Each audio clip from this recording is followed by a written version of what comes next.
The automatic doors of the hospital slid open with a whoosh, letting in the sharp chill of the evening air.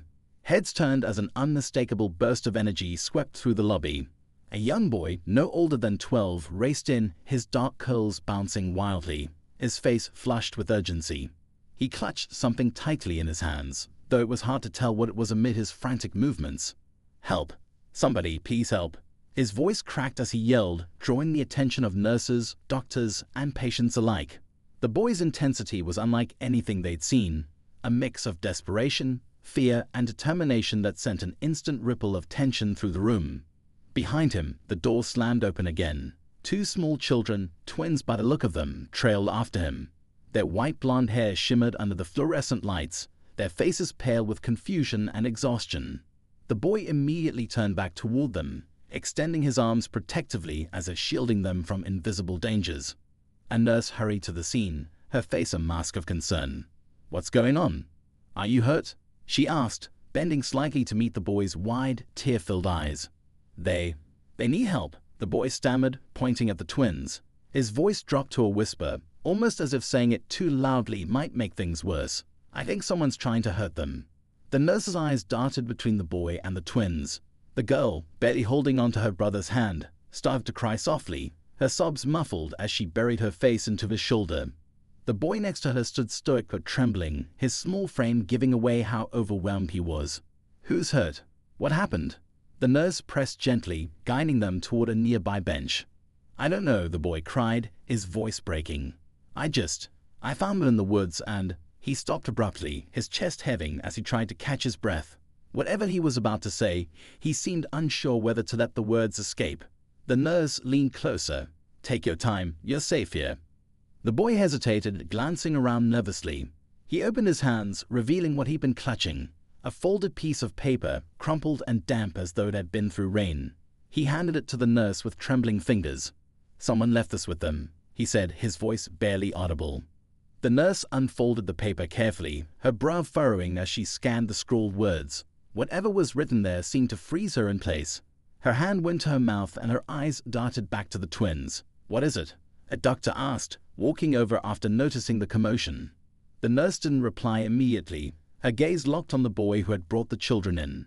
She looked like she was piecing together a puzzle, one where the image wasn't just unclear, it was terrifying. "Where are your parents?" the doctor asked the boy, his tone calm but firm. I don't know," the boy replied, his voice shaking. "They don't know me. I was walking home, and I heard them crying. I had to help." The doctor exchanged a glance with the nurse, who silently handed him the note. His face darkened as he read it, his grip tightening on the paper. Then, as if deciding something, he looked back at the boy and the twins. "You did the right thing bringing them here," he said finally. "But we need to know everything you saw and heard, every detail. These children might be in serious danger." The boy nodded, his eyes darting toward the hospital doors as if expecting someone to burst in at any moment.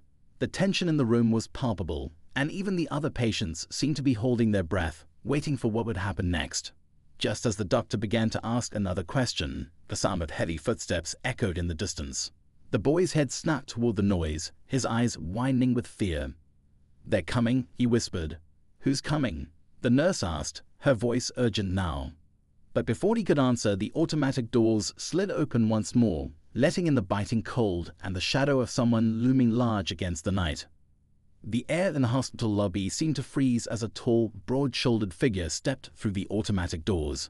His face was shadowed by the dim light outside, but his presence alone made the boy's breathing quicken.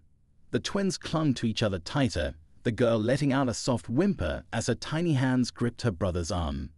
The man paused just inside the entrance, his dark coat damp with what looked like rain or dew.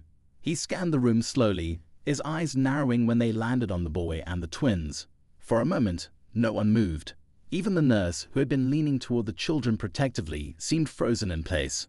"Excuse me, sir," the doctor called, stepping forward cautiously. "Can we help you?"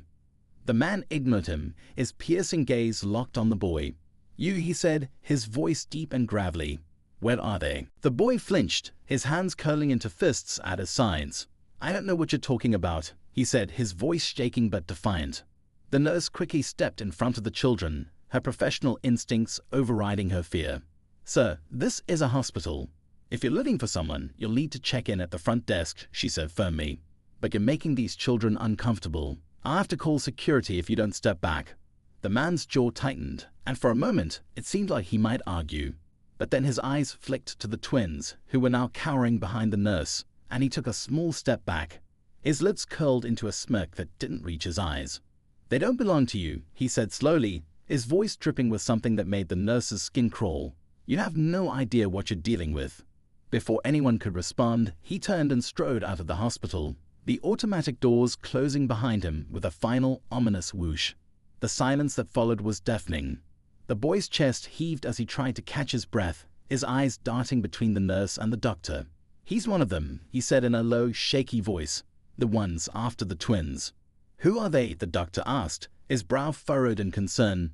You need to tell us what's going on. If these children are in danger, we need to contact the authorities. The boy hesitated, his fingers fidgeting with the hem of his shirt. I don't know everything, he admitted. I was just walking home from school, taking my usual shortcut through the woods. It was getting dark, and I heard crying. At first, I thought it was an animal or something, but then I saw them. He glanced at the twins, his expression softening for a moment. They were sitting on this old tree stump, holding each other. They looked so scared. I didn't see anyone else around, but I felt like someone was watching us. And then I found that note. The nurse, still holding the crumpled paper, smoothed it out and glanced at it again. Her eyes flicked over the hastily scrawled words, her face pale. This doesn't make any sense, she said quietly. Who would leave 2 children alone in the woods? And why? The boy shook his head. I don't know, but I heard footsteps behind me after I found them. That's when I ran. I didn't know where else to go, so I came here. I thought maybe someone could help. The doctor exchanged a look with the nurse. We'll call the police, he said, his tone resolute. They'll figure out who these children are and who's after them. No. The boy's voice was sharp and panicked, startling everyone. You don't understand. The police want help. Whoever these people are, they're not just normal bad guys. They're dangerous, and they're everywhere. You can't trust anyone. The nurse crouched down to the boy's level, her voice gentle but firm. Sweetheart, I know you're scared, but the police are trained to handle situations like this. We need to make sure these children are safe. The boy's eyes filled with tears, but he didn't back down. You don't get it, he said, his voice breaking.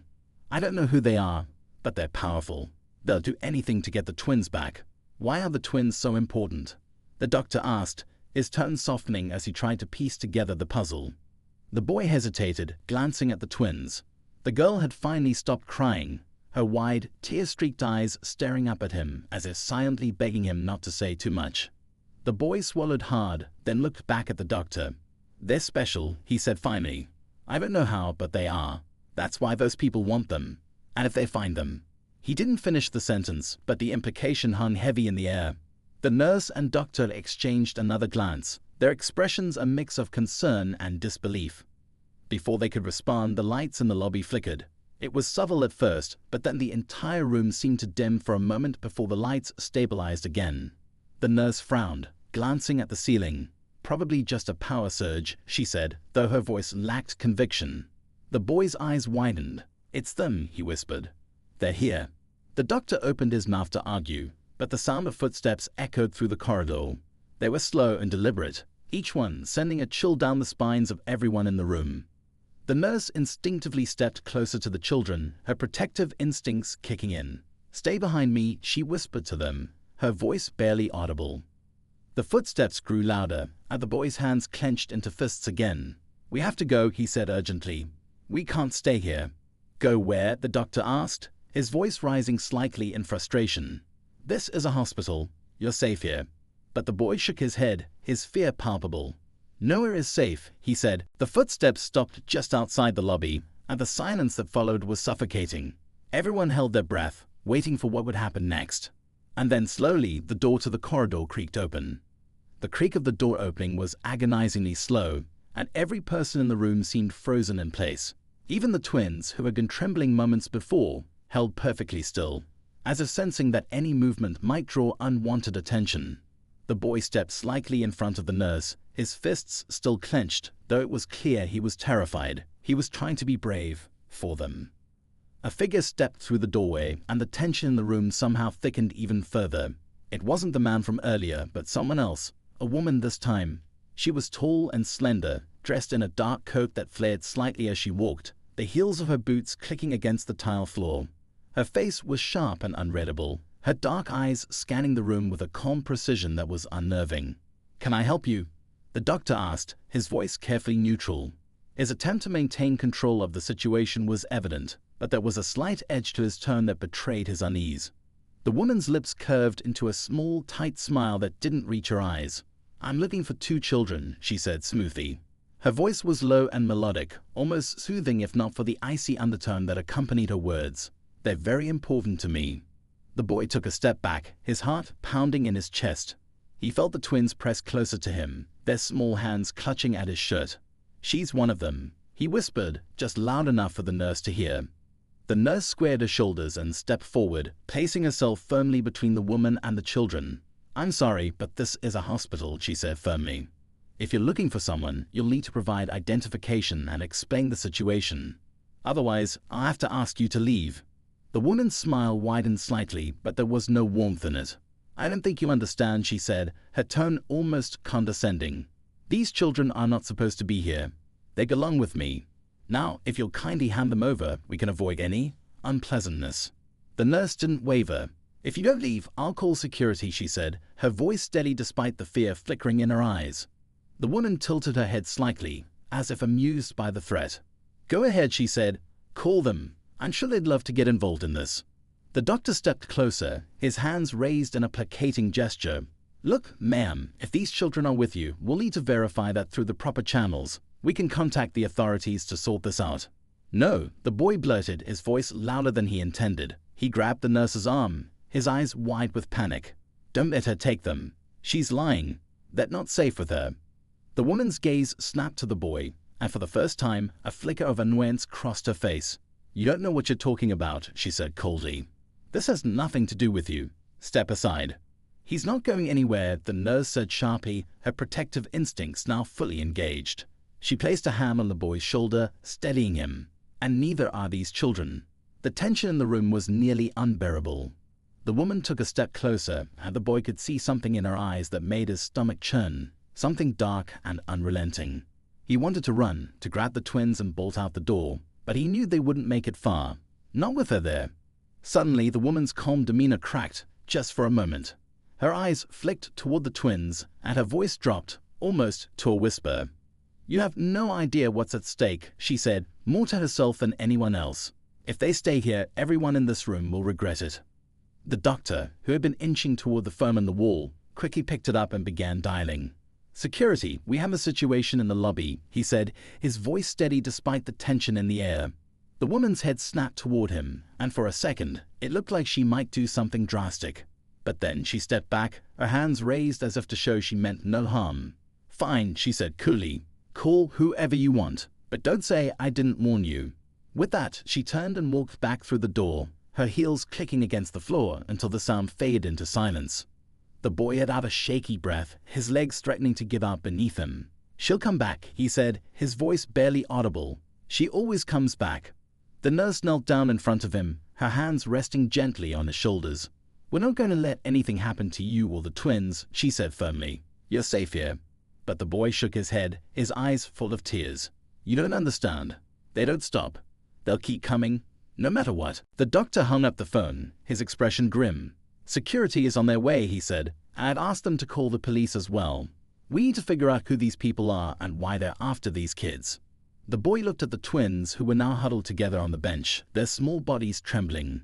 He felt a surge of protectiveness wash over him. "They're not normal," he said quietly, his voice trembling. "The people after them, they are not like us. I don't know what they are, but they'll do anything to get what they want." The nurse exchanged a worried glance with the doctor. "What do you mean they're not like us?" she asked gently. The boy hesitated, his eyes darting to the door as if expecting the woman to burst back in at any moment. "I don't know how to explain it," he said finally, "but I saw things in the woods, things that didn't make sense, and I think the twins know something about it." The nurse frowned, her mind racing as she tried to make sense of the boy's words. "What kind of things?" she asked. Before he could answer, the lights flickered again, plunging the room into momentary darkness before coming back on. The boy's heart sank. He knew what that meant. "They're here," he whispered, "and they're not going to stop until they get what they want." The hum of fluorescent lights buzzed faintly in the silence, but the atmosphere in the hospital lobby was anything but calm. The boy stood frozen, his wide eyes fixed on the flickering overhead lights. He felt a chill creep over him, not from the cold air, but from the unmistakable sense of something closing in. The twins clung to each other on the bench, their small forms trembling like leaves in the wind. The nurse crouched beside them, her voice low and soothing, though she couldn't entirely mask the fear in her tone. The doctor, standing by the phone, glanced anxiously toward the hallway where the woman had disappeared. "We need to move them," the boy said suddenly, his voice breaking through the tense silence. "We can't stay here. They'll find us." The nurse looked up at him, her brow furrowed with concern. "Sweetheart, we're in a hospital," she said gently. "There are security guards, police on their way. You're safe here." "No," the boy said, shaking his head. "You don't get it. It's not enough. They're not going to stop, and nothing will keep them out." Before the nurse could respond, the faint sound of footsteps echoed down the corridor, growing louder with each passing second. The boy's heart raced, his breath catching in his throat. He recognized that sound, the steady, deliberate pace of someone who knew exactly where they were going. The nurse rose to her feet, glancing toward the source of the noise. Her hand instinctively moved to her pocket, where she kept a small personal alarm. She didn't know if it would help, but having it there made her feel slightly more in control. The boy turned toward the twins, his voice urgent. "Stay behind me," he whispered. The twins didn't move, their pale faces staring up at him with a mix of fear and trust. He clenched his fists, his mind racing. He didn't know what he could do to protect them, but he had to try. The footsteps stopped just outside the lobby, and the room fell into an eerie silence. The boy's stomach churned as the door creaked open once more, revealing two men in dark suits. They were tall and broad-shouldered, their expressions cold and unyielding. Their eyes scanned the room, landing on the twins almost immediately. "There they are," one of them said, his voice low and gravelly. He took a step forward, his gaze fixed on the children. "Come on, kids. It's time to go." The nurse stepped forward, her voice firm despite the tremor in her hands. "You're not taking them anywhere," she said, her tone leaving no room for argument. "Who are you, and what do you want with these children?" The man ignored her, his eyes narrowing as he focused on the twins. "We're not here to talk," he said. "Step aside." The doctor, who had been standing by the phone, stepped between the men and the children. "This is a hospital," he said, his voice steady. "If you have any business here, you'll need to explain yourself. Otherwise, I suggest you leave before the police arrive." The other man smirked, his expression one of cold amusement. "The police won't be able to help you," he said. "You have no idea what you're dealing with." The boy felt a surge of anger rise in his chest. "They're not going with you," he shouted, his voice trembling with a mix of fear and determination. "You can't have them." The man's smirk faded, replaced by a look of annoyance. "Kid, you're out of your depth," he said. "Do yourself a favor and stay out of this." "No," the boy said, his voice steady now. "You can't take them." The man took another step forward, his movements deliberate and menacing. The nurse moved in front of the twins, her hand gripping the personal alarm in her pocket. "Don't come any closer," she warned. The lights flickered again, plunging the room into momentary darkness. When they came back on, the men were standing even closer, their faces expressionless but their intent clear. The tension in the room was suffocating, and the boy's mind raced as he tried to think of a way out. Suddenly, the twins moved. The boy turned, startled, as the little girl reached out and grabbed his hand. Her touch was warm despite her trembling fingers, and when he looked into her eyes, he saw something that stopped him cold. They weren't just scared. They were pleading, as if they knew he was their only hope. "You have to help us," she whispered, her voice barely audible. "Please." The boy nodded, his resolve hardening. He didn't know how, but he was going to protect them. He turned back to the men, his fists clenched and his heart pounding. "Leave us alone," he said, his voice stronger this time. "You're not taking them." The man closest to him raised an eyebrow, clearly unimpressed. "And what are you going to do about it, kid?" he asked, his tone mocking. Before the boy could respond, the sound of a distant alarm echoed through the hospital. The men exchanged a glance, their expressions darkening. "Looks like our time's up," one of them muttered. "We'll be back," the other said, his voice cold and menacing. "And next time, there won't be anyone to stop us." With that, they turned and walked out of the lobby, their footsteps fading into the distance. The boy let out a shaky breath, his legs threatening to give out beneath him. The nurse quickly moved to the side, her hand on his shoulder. "Are you okay?" she asked, her voice filled with concern. The boy nodded, though his heart was still racing. He looked at the twins, who were huddled together on the bench, their small faces pale but determined. "We need to get out of here," he said. "They're not going to stop. We have to find somewhere safe." The doctor frowned, his expression conflicted. "We can't just leave," he said. "The police are on their way. They need to know what's going on." The boy shook his head. "It's not safe here," he said. "They'll come back. And when they do, they won't leave empty-handed." The nurse looked at the boy, then at the twins. She could see the fear in their eyes, but also the trust they placed in him. She didn't understand everything that was happening, but one thing was clear. These children were in danger, and time was running out. "Let's move," she said finally, her voice firm. "We'll figure out where to go once we're out of here. But we're not letting them take these kids." The boy nodded, his heart pounding as he took the twins' hands. Together, they moved toward the door, the weight of what lay ahead pressing heavily on their shoulders. The fight was far from over, and the worst was yet to come. The boy gripped the twins' hands tightly as the small group made their way down the dimly lit hallway. The nurse stayed close behind them, her steps quick and purposeful, while the doctor brought up the rear, glancing over his shoulder every few moments as if expecting the men to reappear. The faint hum of the building's generator and the occasional muffled voices from other parts of the hospital were the only sounds breaking the heavy silence. The boy's heart raced as they approached the stairwell. He didn't know exactly where they were going, but staying in the lobby was no longer an option. Every instinct told him to get as far away from those men, and the woman from earlier, as possible.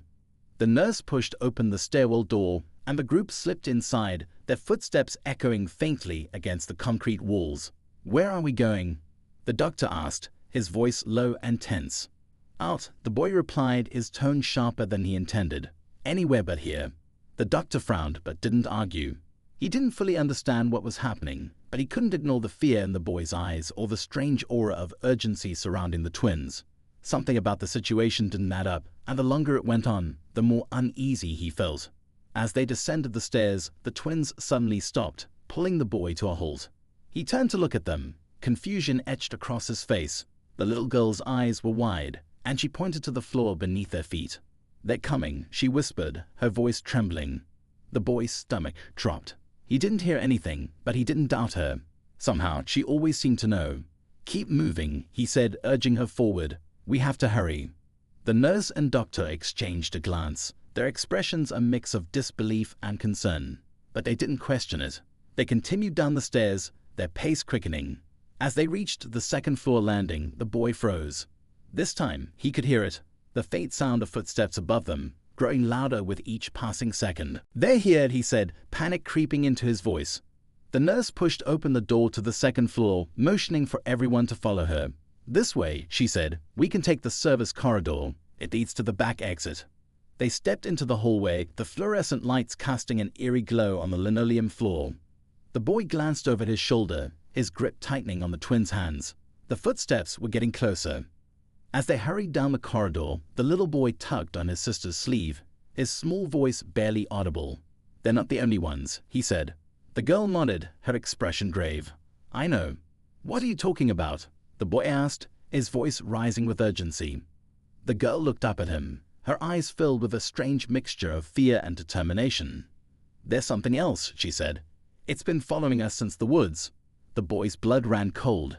He opened his mouth to respond, but before he could say anything, the lights flickered again, plunging the hallway into darkness. The group froze, the oppressive silence broken only by the sound of their breathing. "Stay close," the nurse whispered, her voice barely audible. The lights flickered back on, but something was different. The hallway seemed longer than before, stretching endlessly in both directions. The walls were the same sterile white, but the air felt heavier, as if the space itself had shifted. "What's going on?" the doctor asked, his voice laced with unease. The twins clung to the boy, their small hands trembling. "It's here," the little girl said, her voice shaking. A low, guttural sound echoed through the hallway, sending a chill down the boy's spine. It wasn't human. He couldn't tell where it was coming from, but it was getting closer.